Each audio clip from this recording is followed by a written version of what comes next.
اعوذ باللہ السمیع العلیم من الشیطان اللعین الرجیم بسم اللہ الرحمن الرحیم الحمد للہ الملک الحق المبین هو السمیع العلیم والتواب الرحیم والصلاة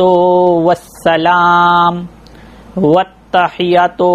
والاکرام علی اشرف النبیین وخاتم المرسلین سیدنا و مولانا ابی القاسم محمد صلی اللہ علیہ وآلہ وسلم وأہل البیتہ الطیبین الطاہرین المعصومین المظلومین اما بعد فقد قال اللہ تعالی فی کتابہ المبین بسم اللہ الرحمن الرحیم فَأَقِمْ وَجْهَكَ لِلدِّينِ حَنِيفًا فِطْرَتَ اللَّهِ الَّتِي فَطَرَ النَّاسَ عَلَيْهَا لَا تَبْدِيلَ لِخَلْقِ اللَّهِ الصَّلَوَاتُ اللہم صلی علی محمد وآل محمد۔ سامعین گرامی، ناظرین محترم، دین فطرت اور کربلا کے عنوان سے جس سلسلہ گفتگو کو ہم نے شروع محرم کی چاند کی رات سے کیا تھا، آج وہ اپنی 8ویں نشست میں داخل ہو چکا ہے۔ گفتگو کے آغاز میں سرنامہ کلام کے طور پر میں مسلسل سورہ روم کی 30ویں آیت کی تلاوت کا شرف حاصل کرتا جا رہا ہوں، جس میں پروردگار عالم ساری انسانیت سے مخاطب ہو کر یہ تجویز دے رہا ہے کہ تم کسی گروہ سے تعلق رکھتے ہو، تم کسی قوم سے تعلق رکھتے ہو، تم کسی زمانے میں موجود ہو، اگر تمہیں پریشان حالی ستا رہی ہے، اگر تمہیں بیماریاں ستا رہی ہیں، تکلیفیں ستا رہی ہیں، مصیبتوں آلام تم پر ٹوٹ پڑے ہیں، تو اس کا علاج یہ ہے کہ تم اپنے چہروں کو اپنی فطرت کی طرف کر لو جس پر تم پیدا ہوئے ہو۔ تو اسی کو اللہ تعالیٰ اس طرح فرماتا ہے کہ فَأَقِمْ وَجْهَكَ لِلدِّينِ حَنِيفًا، اپنے چہروں کو دین حنیف کی طرف کر لو۔ فطرت اللہ التی فطر الناس علیہا، یہ وہ اللہ کی فطرت ہے، یہ اللہ کی وہ فطرت ہے کہ جس پر ہر انسان پیدا ہوتا ہے۔ فطر الناس، ٹھیک ہے، لا تبدیل لخلق اللہ۔ اب ناس کا لفظ آیا ہے تو صرف مسلمان سے بات نہیں ہو رہی ہے، ناس سے بات ہو رہی ہے، کیونکہ وہ صرف رب مسلمین نہیں ہے، وہ رب العالمین ہے اور رب ناس بھی ہے، کیونکہ اللہ تعالیٰ فرماتا ہے قل اعوذ برب الناس۔ اور اللہ تعالیٰ سورہ آل عمران کی آیت کا نشان 83 میں فرماتا ہے وَلَّهُ أَسْلَمَ مَنْ فِي السَّمَاوَاتِ وَالْأَرْضِ، یعنی آسمان میں جو ہے اور جو زمین میں ہے سب کچھ اسلام لائے ہوئے ہے۔ اور اللہ فرماتا ہے ان الدین عند اللہ الاسلام، اور اللہ کے نزدیک دین تو صرف اسلام ہے۔ تو سامعین گرامی، ایک طرف فرما رہا ہے دین حنیف کی طرف رخ موڑ لو جو کہ دین فطرت ہے، اور ایک طرف کہہ رہا ہے کہ دین اسلام کے علاوہ اور کوئی دین میں قبول نہیں کروں گا۔ تو اس سے یہی نتیجہ نکلتا ہے کہ جو فطرت ہے وہی اسلام ہے اور جو اسلام ہے وہی فطرت ہے۔ ہم نے آپ کے سامنے سارے معروضات عرض کیے کہ جو تقاضے فطرت کے ہیں وہ احکام جو ہیں وہ دین اسلام میں ہیں۔ اب ہم آگے کی بات کریں گے۔ جیسا کہ میں نے عرض کیا کہ اسلام صرف ایک مخصوص قوم کے لیے نہیں ہے، مخصوص قوم کا نظریہ نہیں ہے، یہ عصبیت قوم کا نظریہ نہیں ہے، اسی لیے اس کی کتاب آفاقی کتاب ہے، اور اس کتاب میں جو حکم دے رہا ہے، جس کی آواز آ رہی ہے، وہ آفاقی رب ہے، جس نے فرمایا ہے الحمدللہ رب العالمین، اور جس نے فرمایا ہے قل اعوذ برب الناس، اپنے آپ کو وہ صرف مسلمانوں کا رب نہیں کہتا بلکہ پوری کائنات کا رب کہتا ہے۔ اور جیسا کہ فرمایا وَلَهُ أَسْلَمَ مَنْ فِي السَّمَاوَاتِ وَالْأَرْضِ، کائنات کا ذرہ ذرہ اسلام پر ہے، گویا کہ فطرت پر ہے، یعنی کہ ستارے ٹمٹما رہے ہیں دین اسلام پر، سورج چمک رہا ہے دین اسلام پر، چاند روشن ہے دین اسلام پر، پھول خوشبو دے رہے ہیں دین اسلام پر، پرندے اڑ رہے ہیں دین اسلام پر، پتھر سخت ہے دین اسلام پر، موم نرم ہے دین اسلام پر، پانی بہ رہا ہے دین اسلام پر، ہوائیں چل رہی ہیں دین اسلام پر، قدرت کا ذرہ ذرہ، کیونکہ اللہ فرماتا ہے ایک جگہ کہ تسبیح کر رہا ہے خدا کی، تو یہ تسبیح کیسی کر رہا ہے؟ اللہ اکبر کر کے نہیں، جو اس کو کام دے دیا وہ انجام دے رہا ہے، اور یہی اس کی عبادت ہے۔ مگر انسان کو کہا کہ ہم نے اسے دو راستے دکھائے، ہم نے اس کو دو راستے دکھائے، اما شاکرن و اما کفورا، خواہ وہ شکر کرے خواہ وہ کفر کرے، یعنی کفران نعمت کرے۔ تو انسان کو یہ اعزاز دیا کہ آزاد غلام پیدا کیا، جیسے کہ اس کی فطرت میں تھا، نہ کہ مکمل طور پہ غلام پیدا ہونا چاہتا تھا، نہ مکمل طور پہ غلام رہنا چاہتا تھا، نہ مکمل طور پہ آوارگی کو پسند کرتا تھا، لہذا اس کو ایک منشور بھی دیا قرآن کی صورت میں، اور پچھلی جتنی بھی نزولی کتابیں ہیں ان کی صورت میں۔ اسلام وہ دین ہے کہ جو صرف ایک نبی اور ایک زمانے کو اون نہیں کرتا ہے، بلکہ آدم سے لے کر خاتم تک، اور خاتم سے لے کر اب جتنی بھی ہدایت کا نظام ہے، کیونکہ آدم علیہ السلام حق تعالی کے پہلے نبی، اور خاتم حضرت محمد صلی اللہ علیہ وآلہ وسلم حق تعالی کے آخری نبی۔ اب نبوت کا دربار، نبوت کا دروازہ بند ہو چکا ہے۔ کیوں بند ہو چکا ہے؟ کیونکہ جتنی انسان کو وحی کی ضرورت تھی، پیغام الہی کی ضرورت تھی قیامت تک، وہ 1,24,000 کم و بیش انبیاء کرام اور پھر رسول خاتم صلی اللہ علیہ وآلہ وسلم کے توسط سے ہمیں مل چکی ہے۔ قرآن میں ہم صرف ایک نبی کا واقعہ نہیں دیکھتے ہیں، بلکہ قرآن ہر گزشتہ کتاب کو اون کرتا ہے، توریت کو اون کرتا ہے، زبور کو اون کرتا ہے، انجیل کو اون کرتا ہے۔ اسی طرح سے رسول اکرم صلی اللہ علیہ وآلہ وسلم جو فطرت کے رسول ہیں، انہوں نے ایک مخصوص ایک علیحدہ نظریہ نہیں دیا، بلکہ جو ہر نبی پیش کرتا آ رہا تھا آدم سے لے کر خاتم تک، خاتم حضرت رسول خاتم نے وہی نظریہ جو ہے وہ دیا، اور وہ ہے دین فطرت۔ اسی لیے ہمارے ایمان کا حصہ ہے کہ گزشتہ انبیاء پر بھی ایمان لائیں اور گزشتہ کتابوں پر بھی ایمان لائیں۔ لہذا اسلام وہ واحد دین ہے جو کہ مذہب نہیں ہے۔ مذہب اور دین میں فرق ہے۔ مذہب ایک مخصوص نظریے کو کہتے ہیں کہ جس میں ایک مخصوص عبادت کا طریقہ ہوتا ہے، مگر جو دین فطرت کا کلیمٹ ہوگا، دعوے دار ہوگا، تو اس دین میں ماں کے چہرے کو دیکھنا بھی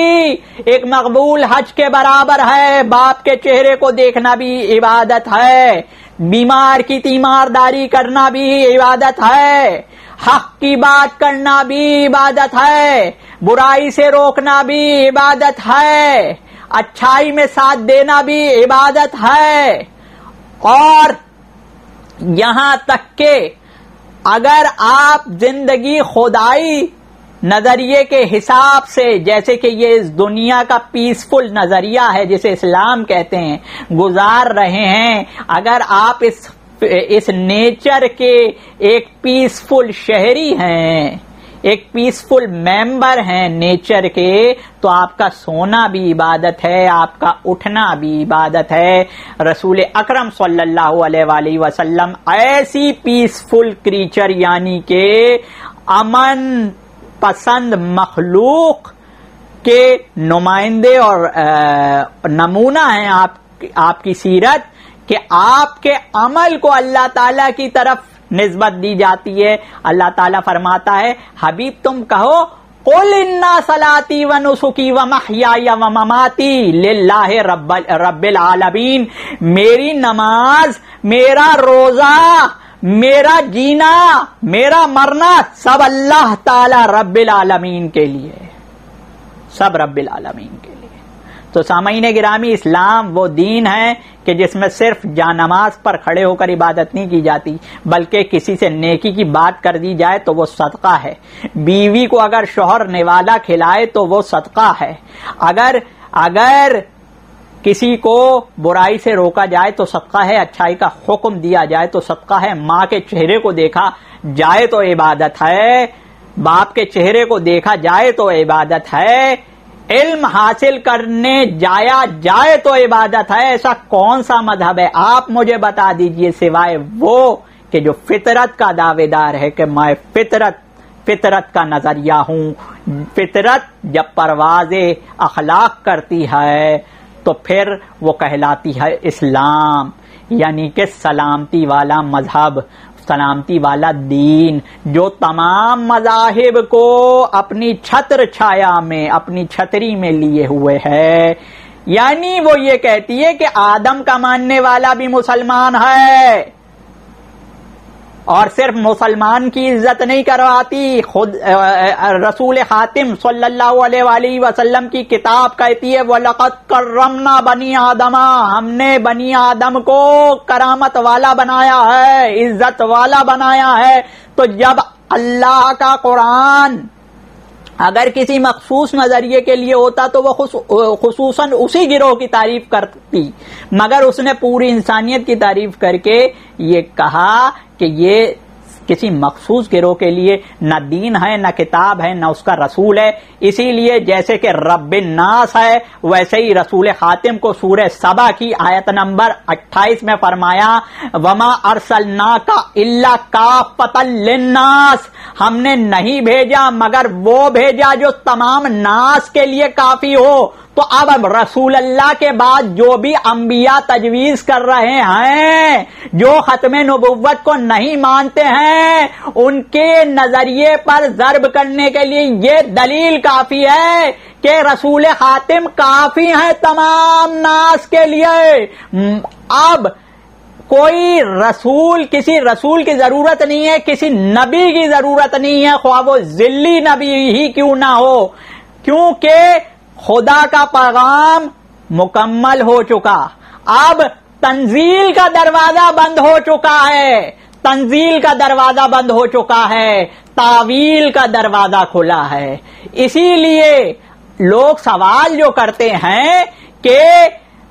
قیامت تک کیا خاتم النبیین کے بعد قیامت تک کیا کوئی قوم نہیں ہوگی؟ کیونکہ اللہ فرما رہا ہے وَلِكُلِّ قَوْمٍ ہاد، ہر قوم کے لیے ایک ہادی ہے، تو کیا کوئی نئی قوم نہیں آئے گی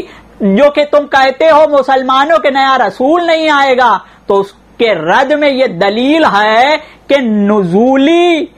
وحی کے نزول کا دروازہ بند ہو گیا، اس لیے کہ وہ کافی میسج ہے قیامت تک۔ جناب رسول خاتم وہ لائے ہیں، ان کا غیر نہیں لایا، اب ان کے غیر پر کوئی وحی نہیں آئے گی، نہ منصب نبوت ملے گا۔ اب جو بھی منصب ملے گا وہ نبوت سے کم ہوگا،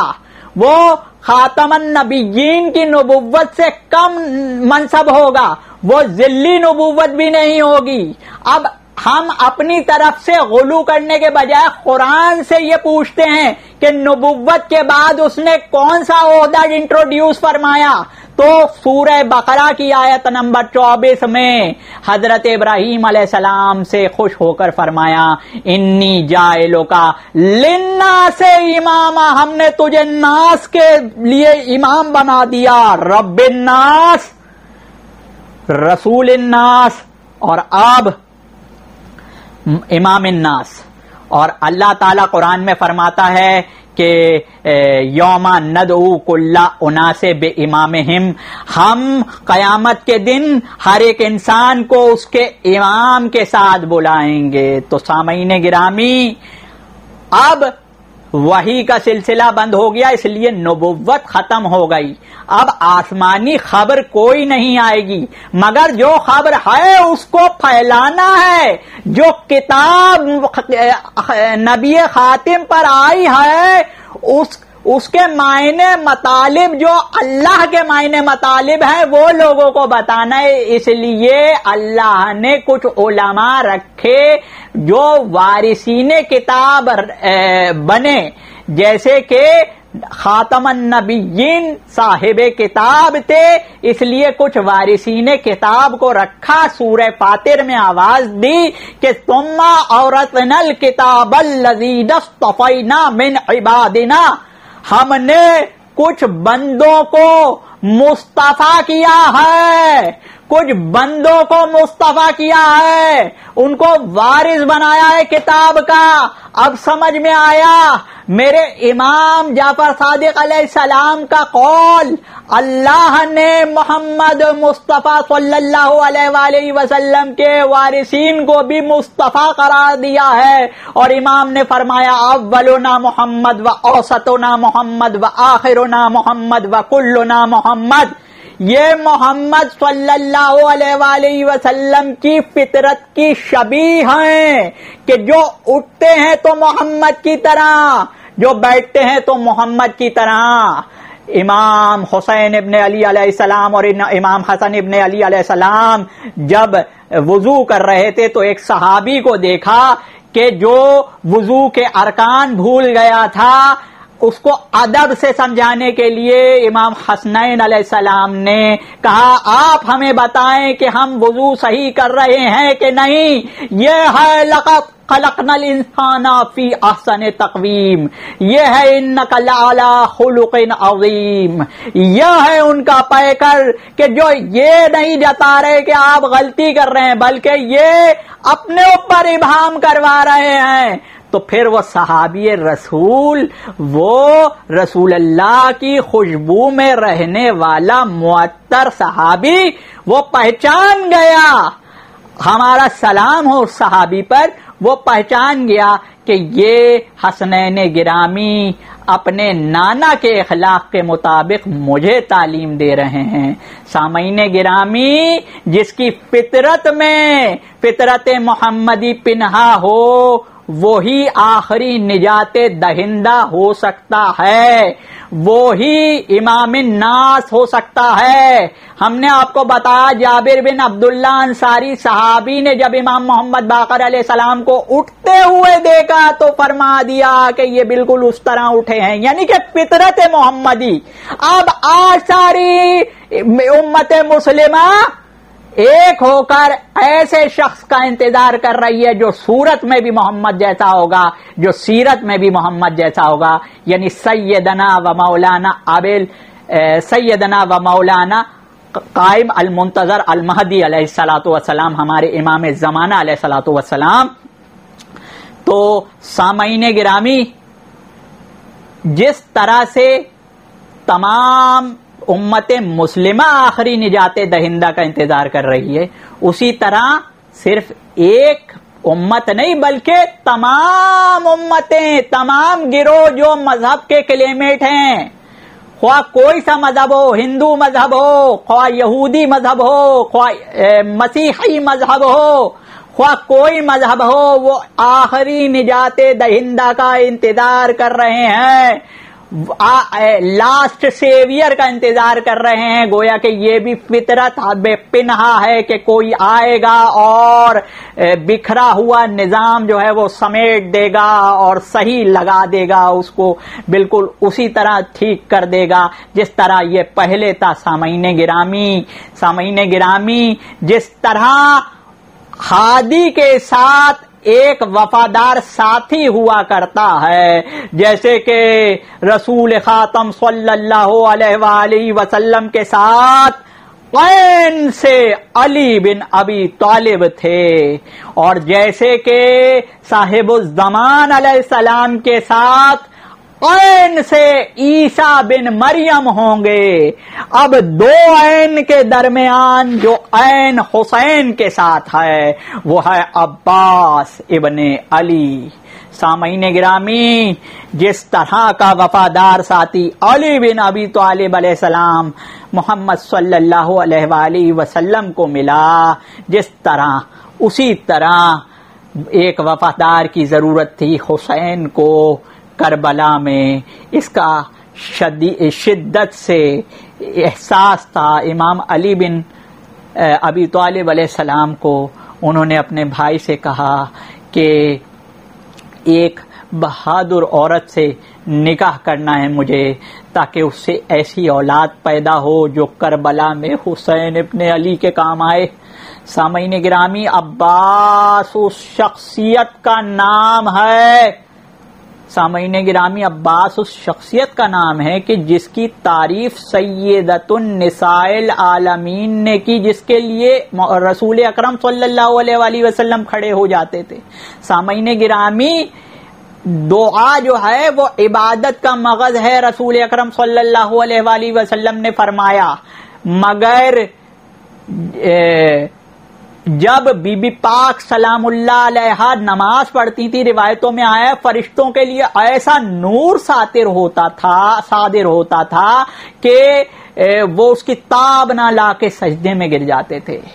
تو جس سیدہ کی عبادت اتنی پر نور تھی کہ فرشتے اس کی ہیبت, اس کی تاب نہیں لا سکتے تھے, تو پھر اس عبادت کا مغز یعنی سیدہ کی دعا کیا ہوگی؟ اس سیدہ کی دعا کو فرشتے کیا برداشت کر پاتے؟ اس سیدہ کی دعا کا نام ہے عباس ابن علی, جو کہ حسین ابن علی کے ساتھ سایہ بن کر رہے. سامعین گرامی, جب مولا عباس نے مولا حسین سے بار بار اجازت مانگنے کا سلسلہ شروع کیا, امام حسین بار بار کہتے, اے عباس تو میرے لشکر کا علم بردار ہے. ایک مرتبہ مولا عباس نے کہا, آقا اب وہ لشکر ہی کہاں رہا کہ جس کا میں علم بردار ہوں. اتنے میں بی بی سکینہ سلام اللہ علیہا مشکیزہ لے کر آئی کہ امو ہمیں پیاس لگ رہی ہے, ہمیں پانی لا دو. عباس نے امام حسین علیہ السلام کو دیکھا, امام حسین علیہ السلام نے عباس کو دیکھا. گویا کہ معیشت خداوندی اب شروع ہونے والی تھی اور اپنے انجام کو پہنچتی اور شہادت کا مرتبہ ملنا تھا. ایک وقت کے لیے امام حسین ابن علی علیہ السلام نے سکینہ سے کہا, سکینہ تم بھیج تو رہی ہو اپنے امو کو, اب دل بھر کے دیکھ لو کہ اب قیامت تک تم اپنے امو کو نہ دیکھ سکو گی. سامعین گرامی, جب مولا عباس علیہ السلام تلوار چھوڑ کر صرف مشکیزہ لے کر پانی لینے گئے, عادت کے بگڑے ہوئے رہبران جن کے بارے میں قرآن نے کہا ہے دوزخ کی طرف بلاتے ہوئے امام جو حسین ابن علی کے مخالف تھے یعنی فوج اشقیاء, انہوں نے مولا عباس علیہ السلام کو پانی لاتے دیکھا تو پھر ان سے رہا نہ گیا, انہوں نے تیر چلائے. مولا عباس کا داہنا بازو قلم ہوا, مولا عباس نے وہ مشکیزہ اپنے بائیں بازو میں لے لیا، اپنے بائیں ہاتھ میں لے لیا اور مولا عباس کے بائیں بازو پر تیر چلایا. مولا عباس کا بایاں بازو شہید ہو گیا. مولا عباس نے اپنے دانتوں میں دبا لی کہ کسی طریقے سے سکینہ کو پانی مل سکے. سامعین گرامی، حد یہ تھی کہ تیر چلا اور اب ایسا تیر چلا کہ گھوڑے سے جب مولا عباس گرے تو سامعین گرامی جب کوئی گرتا ہے تو اپنے آپ کو ہاتھوں سے سنبھالتا ہے، مگر سامعین گرامی ایک گلے میں تیر ہے اور عباس کے پاس ہاتھ نہیں ہے. اب وہ گرنا ہے کہ جس کا دیکھنا کوئی برداشت نہیں کر سکتا. انا للہ و انا الیہ راجعون.